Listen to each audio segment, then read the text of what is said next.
네, 영화배우 공유 씨와 정유미 씨의 이름이 오늘 하루 종일 포털 실시간 검색어를 오르내렸다고 합니다. 결혼 소리 나돌았다고 하는데요. 이슈플러스 알 권리와 명예훼손 얘기 해보겠습니다. 이철규 기자 나와 있습니다.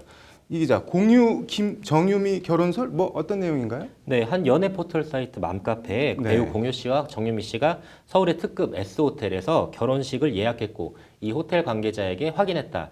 뭐 이런 내용의 글이 올라왔고요. SNS를 통해서 빠르게 확산이 되면서 여러 연예 매체에서 추측성 기사들을 양산하면서 그 말 그대로 포털을 잠식하기에 이르렀습니다. 결론은 뭐 그래서 이게 사실인 건가요? 아닌가요? 네, 공유 씨와 정유미 씨 모두 같은 소속사에서 한솥밥을 먹고 있는 상태인데요. 해당 소속사는 오늘 공식 입장을 통해 명백한 허위 사실이라고 결혼설을 일축했습니다. 네, 뭐 강경 대응 입장도 함께 밝혔죠? 네, 뭐 강경한 대응이라면 한마디로 거짓 루머 유포자에 대해서는 법대로 대응하겠다는 건데요. 어떤 합의나 선처 없이 강경하게 대응하겠다는 입장입니다.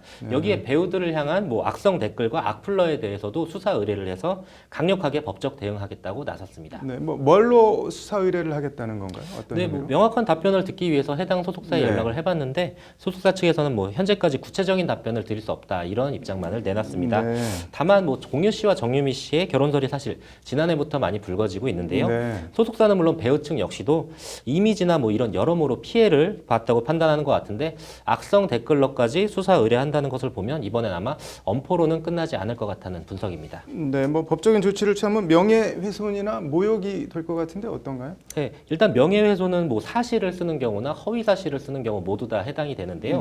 명예훼손의 가장 중요한 판단 요소가 상대방의 명예나 감정에 위배가 되고 공공연하게 사람들에게 알려져 명예가 훼손됐다 이런 객관적 사실이 인정이 되어야 합니다.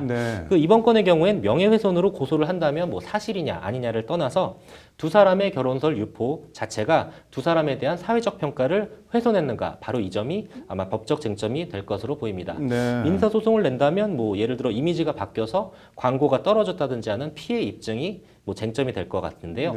법무법인 고구려의 신석범 대표 변호사 얘기 한번 들어보시죠. 네. 연예인들은 이제 이런 경우에 뭐 광고나 이런 것 관련해서 본인의 이미지 관리가 중요하기 때문에 소위 말하는 찌라시 글들이 언론을 통해서 대중들에게 널리 유포될 경우에는 상당한 사실상 피해가 있죠. 이 사안은 지금 현재 뭐 일단은 형사적 고소나 민사적인 대응도 당연히 다 가능할 수는 있는데요. 그런데 통상 정치인이나 연예인들은 뭐 이런저런 얘기들을 좀 해도 좀 뭐 느슨하게 여유롭게 봐주지 않나요? 네, 바로 그게 바로 공적 인물 이론인데요. 공인이면 아무래도 개인적인 뭐 일정 정도 사생활 같은 부분에 대해서도 일반인들에게 조금 더 감수할, 수인할 영역이 있다고 보는 법 이론입니다. 뭐 예를 들어 악성 댓글을 달았다고 할 경우 뭐 사실에 적시가 없어도 내가 모욕을 당했다고 느끼면 모욕죄가 성립을 할 수 있는데 명예훼손과 모욕죄 모두 그때그때 사안별로 판단해야 할 듯하고 지금 뭐 일도양단으로 성립한다 해도 안 한다 이렇게 말할 수는 좀 없을 것 같습니다. 네.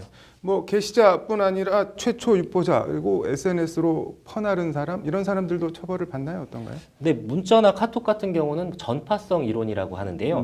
이 내용이 다른 사람들에게 전파될 가능성이 있기 때문에 뭐 일단 명예훼손은 가능하고요. 형법상 명예훼손과 전기통신 설비에 의한 전파 가능성이 우선이기 때문에 전기통신사업법 위반으로 처벌을 받을 수도 있다고 합니다. 뭐 남 결혼하는 게 뭐가 그리 관심사인지 저는 뭐 진짜 잘 모르겠는데 아무튼 뭐 쓸데없는 소리나 계속 근거 없는 비방과 욕설을 하면은 소속사에서 가만히 있지 않겠다고 하니까 조심들 하시는 게 좋겠네요. 네, 오늘 잘 들었습니다.